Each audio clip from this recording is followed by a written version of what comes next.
Hi guys, it's Kelly. I'm back again with a new video featuring some new products from Picket Fence Studios.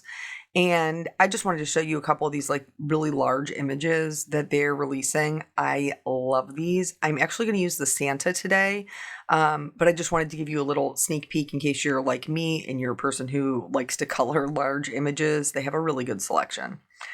So the release this time was kind of giving me like vintage vibes, and so we're gonna visit an old technique and make kind of like our own vintage paper. I chose two of the sentiments that are in this set. One is like a thin little script.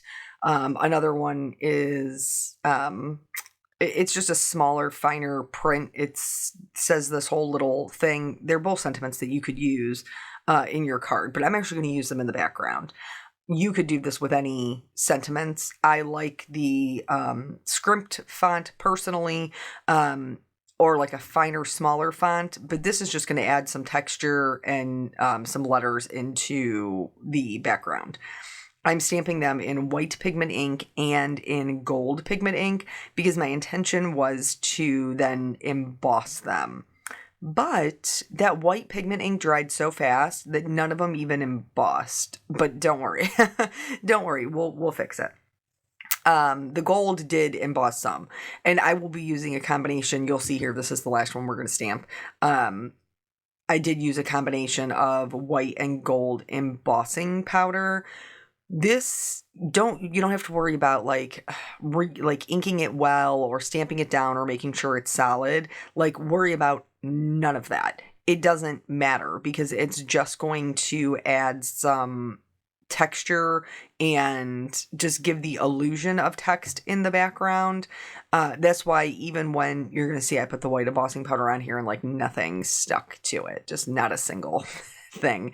The last one we stamped had some stick to it, but it wasn't even enough to make it worthwhile.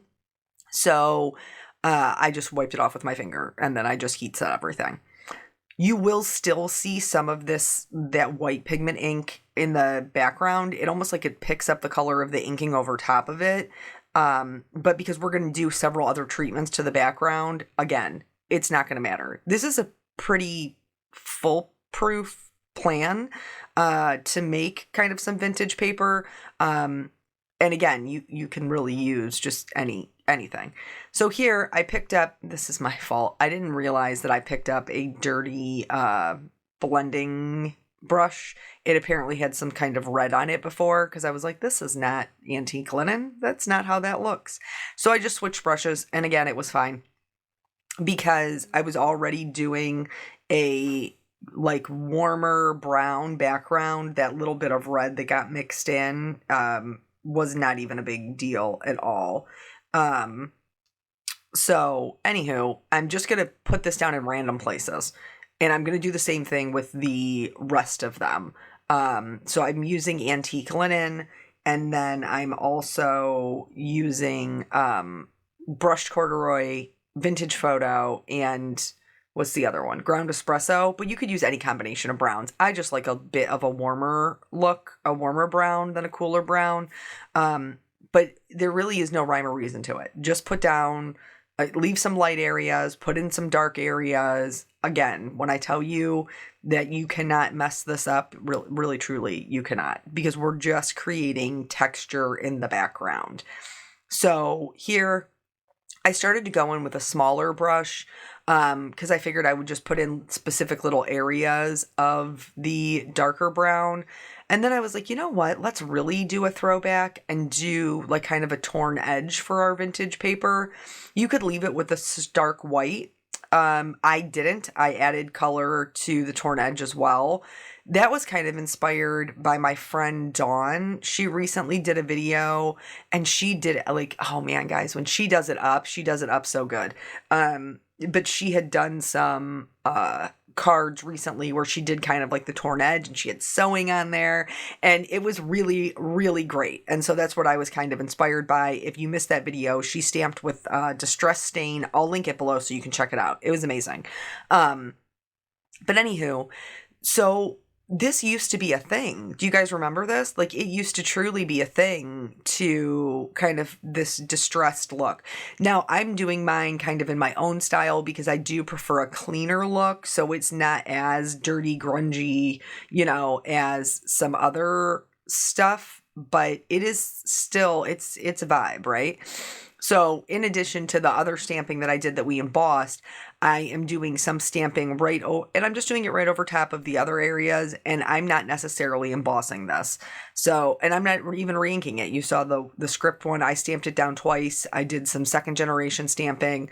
This is really, truly just creating texture. Don't overthink it. It's okay. Don't overthink it. And then, so once I have those down, I'm going to go in. Now, if you know anything about distress inks, you know that you can emboss with them, which means when I put this embossing powder on, because my ink blending is still going to be wet, it's going to stick in random places, which is great. Which is, again, just going to add more texture, more shine. So I went in with the white first, and then I just, sprinkled it kind of randomly all over, tapped off the excess, and then I'm going to go in with the gold and do the same thing. This is really just adding to that aged kind of look that we're going for. And I promise you cannot mess this up. It is super, super easy if this is the look that you're going for. And again, I know mine is on the bit of the cleaner side, and that's just because it's the look that I prefer. So once this is all down and all the excess is knocked off, I am going to go in and I'm going to reheat it. I will warn you though, so this area right here that I'm heating used to have gold embossing, but the white, once I started heating it, the white really stuck to the gold and changed it. So if you're worried about, like, you want a specific area to be gold, I would just make sure you do your gold and your white separately, whereas I did mine together because I wasn't worried about it. I was just, just kind of getting it done and knocking it out. So then, now that this portion is done, the next thing I'm going to do in this release, Picket Fence released, and it's a couple of different colors, but the gold is by far my favorite. It is the paper splatter watercolor. They aren't actually watercolor. They're meant for splattering. So it has a little dropper. I did a couple of little drops, and then I went in and picked up some with my paintbrush and did some finer misty droplets. Some of those bigger drops, I kind of took some time to spread them out. But again, this does not have to be perfection. The other thing that I'm going to do is, because we are working with distress inks, I'm just going to use regular water to create kind of some bleach spots in my spatter. And then that's it. I'm just going to set it to the side to dry, and I'm going to go ahead and stamp down my Santa. This is this is an A2 size card. So you can see this Santa is going to fill up a lot of our background, but because he was giving me such vintage vibes, I really wanted that background piece. So I'm going to stamp this down, and then we're going to get into the coloring of it. But let's talk some more about trends. So if you've been a crafter for as long as I've been a crafter, then you recognize this distress background. This was like early 2010s, the distress wave kind of hit the market. But all trends are cyclical. Like, they all come back around again. And so, like, you have your clean and simple was really popular. That went by the wayside. Layered was really popular. That went by the wayside. Ribbon was everywhere. That went by the wayside. And so they all come back. And that's why I think, like, I have seen so many like Facebook posts about, like, I have all these craft supplies and nowhere to put them. But, like, as crafters, we're too scared to get rid of anything because stuff comes back. Oh, buttons was a thing. Because, like, everything comes back around and you don't want to have to rebuy it. So here what I'm doing is, you can see the ground that he's standing on. I know that I'm going to fussy cut him out of, like, the colored version, but I didn't want to lose the ground he's standing on, so I am just stamping him down onto my background. Also, this is going to help him look more a part of the card rather than a separate piece, because we'll still have a lot of that black outline even after, like, we trim it out. Since it's stamped down, it'll help it look more seamless. So for the coloring, we're keeping it totally traditional, white and red Santa. So I'm going in and I'm doing my white first. When you are doing your alcohol marker coloring, you want to do your lightest colors first, because if I do the red suit first, I can easily bump that red with the tip of like my lightest gray, and then I'll drag red into his beard or into his glove. So I'm going to do the gray first, and because we are leaving this white, we're just adding in the shadows. So we're adding in some shadows where his hat's kind of coming down over his, like the fluffy part of his hat. We're adding some shadows underneath his nose, underneath his mustache, where his hand is clasped around the bell. That would be darker. Where his little, like his hand is on his hip, in between his fingers would be darker. And then, for the little fluffy ball at the end of his hat, I just added some shading just in general around it, leaving the center part white. For the fuzzy little ball on his hat, as well as his beard, in order to give it some texture, I am doing just some light feathering strokes, but the majority of it will still stay white. And I know right now it's going to look a little gray because there's no other color, but don't worry, as we add the red and the black, that white will show up brighter and be much whiter than it looks right now. Not that I think it looks overly gray, honestly, just because we left so much white there. So when we're adding our shading, any point where two things meet or any point where one object lays on top of the other, that's where you'll add your shading. So for like his face, his hat is down over his forehead, shading on his forehead, but his cheeks are very full and they're kind of coming up, up by his eyes. There's going to be shading behind his cheeks. There'll be a little bit of shading on the bottom where his mustache is covering his cheeks, underneath his nose, and then behind his nose. Adding that little bit of shading behind his nose will help push his nose forward. And then we're going to, of course, add a little rosy cheek, because he's Santa and Santa has rosy cheeks. So yeah, but anyway, back to these trends. So there was like all of these trends and we're like also afraid to get rid of our stuff because we don't want to have to, pay for any of those things. But what I am most interested in is, what trend do you never want to see again? I am so curious. Like, I just, in like talking to other crafters, like you're like, oh my gosh, that one was terrible and I never want to see it again. And so I was chatting with my girlfriend about it, and she was like, ribbon. Like, she was like, and I don't mean like a ribbon accent. I mean like just little, like, or big, like, cross-grain bows, like just those big bows that we put on everything. I never want to see that again. And I was like, me neither, because I already got rid of all my ribbon. So I don't want it to come back. For me, I think the trend that I liked the least, that I don't want to see come back, is washi tape, which is so funny because I very rarely ever use washi tape, and I could see it on other people's projects and be like, that's really beautiful, but it just never served a purpose outside of holding my die cuts in my craft room.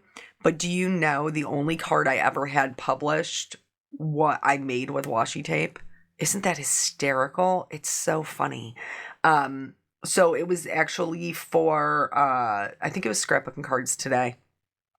And they were looking for like different ways to use washi tape. So I made a flower out of my washi tape, and then I used two little stamp leaves. And that was my card that was published, but I made it using washi tape, but I never use washi tape. That may be the only project I ever used washi tape on. I don't know. I don't know. So I'm very curious, like, what is a trend that you love and you want to see come back? And what is a trend that you were like, no, please don't ever bring it back again. I don't want to see it. I just think it's really interesting, like the different styles that people have and how we all incorporate these different things. So for somebody like me, even when doing like the vintage paper, it's still relatively clean, because that's the look that I like.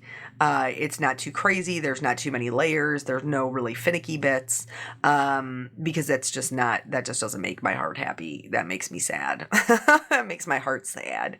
But I can see how you could incorporate it, into your style, relatively easily. No matter what your style is. And most of these trends, that is true. But for the most part, I don't really follow trends. I just do what I like, because that's what I'm here for. Like, this is my job now. And somebody actually, was such a nice comment. And I'm sorry that I don't remember the name of the person who left it. But they had said, like, I've always enjoyed your videos, and, I've always enjoyed your cards, but typically before it was like Copics or watercolor. And now that it's my full-time job, like, she's like, you're really, breaking out of the box, and really enjoying how creative you've been. And I think that's so true. First of all, super nice comment. And second of all, because now my time is different, like, now this is my job to kind of experiment and play. It does give me more of an opportunity to do different things than I could before, because before I had a very limited amount of time, between working full time, being a mom, being a wife, that this was just my hobby, and it was my kind of like break away from reality. Well, now this is my reality, and I'm very, very blessed to be able to do that. But yeah, so if you're feeling this kind of vintage vibe, I have another idea for another one of the sets from Picket Fence. So if you're like, yeah, I'm totally kind of digging what you're doing here, let me know in a comment as well, because I do have another idea, that maybe we could do that was more vintagey, kind of like. So yeah, that's that. I have one more kind of funny story for you that happened to me today. I have a lot of stories. For some reason lately, my videos, we've been talking so much about what we're doing, we haven't really had like a true story time. But this one's short, so I can share it with you. So I take my medication every day, and I take it with a little snacky snack. Last night I had my first PTO meeting. That's a totally different story. But I brought myself a water. I had taken coffee, obviously. That's how I survive. But I brought myself a water too, and I just laid it in my purse in case I finished my coffee or I was feeling somewhat dehydrated. I'm always dehydrated because all I drink is coffee. But anyway, so today I had a doctor's appointment that I was running around for, and then came home. I still had the bottle of water that was in my purse. It was just laying on top of my purse through my doctor's appointment, the whole thing. And so it came time for me to take my medicine, and I have to eat something with it. So I went downstairs, I got a granola bar, I grabbed my medicine out of the cabinet, and I was like, I left my coffee upstairs. This water bottle sitting right here in front of me. I will just grab this water bottle and take my medicine super fast. So I have my medicine in the palm of my hand. I have a granola bar in the other hand. And like, I'm just like loosely clasping the little pill in one hand, and I'm using my other like my thumb, my middle finger, and my pointer finger to hold the water bottle. And I'm using my right hand, which is my dominant hand, to unscrew the cap of the water bottle. So that is what I am doing. And I'm about halfway through opening up this water bottle when I see something on the water bottle. And it's in my hand, guys. It is in my hand. And I'm looking at it, and I'm like, what is that? And like a second later, my brain registers that it is a spider on the water bottle that is in my hand. No shame in my game. I screamed aloud. Right out loud, threw the water bottle onto the counter, which is, by the way, halfway open. So it is just like glug, glug, glug, glug, water all over my countertop. And this spider crawls onto, like this pie, like all my paperwork's on the counter. I don't even care. This spider like crawls up, and he's in a perfect little spot for me to kill him. So I ran and got the fly swatter. I murdered the spider, and then I just had to clean up all of this water that had saturated everything, including the bottom of my purse. But what I really wanted to know was, how long was that spider in my purse? How long did I carry him around before I accidentally almost put my hand on him and then almost brought... Can you even imagine if he wouldn't have moved and I would have drank? Oh, I can't. Like my heart, my heart can't take it. Oh my gosh. Like thankfully I saw him before he got anywhere near my face, because Eric would probably have to do this voiceover because I'd be in like a psychiatric unit or whatever because I lost my mind. That would be so horrific. But there's been spiders in my house lately. I don't really know why. I had to kill one in the sink the other day. I guess it's because it's fall and like they're coming inside because it's warm. But I don't know. We're going to have to get an exterminator. I'm going to have to get my husband out there with some spray or something, because there's been... One is too many in my book. But it was terrifying, and I did scream right out loud. I totally did. So anyway, we're starting to put this card together. I just mounted it on just kind of like some chocolate brown cardstock. I used that same cardstock to heat emboss my sentiment in gold. It's just a little teeny tiny one. It says Merry Christmas. I wanted my Santa to be like the real star of the show here. And then I'm going to pop that up on foam. I got to look and grab this because I don't remember the name of the sequin mix. I'm the worst. Well, it's not on here. So there's a new little sequin mix that Picket Fence came out with this release.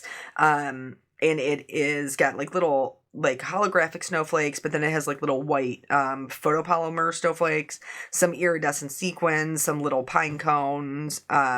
It's a super cute little fun wintry mix.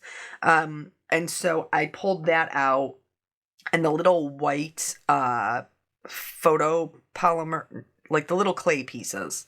I keep saying photopolymer, but that's what stamps are made out of. That's not right. It's clay. But anyway, I picked out those little tiny white ones, and I used those as my accents. Because they are quite a nice size. And so I just used those. I used my little crystal katana to put those down.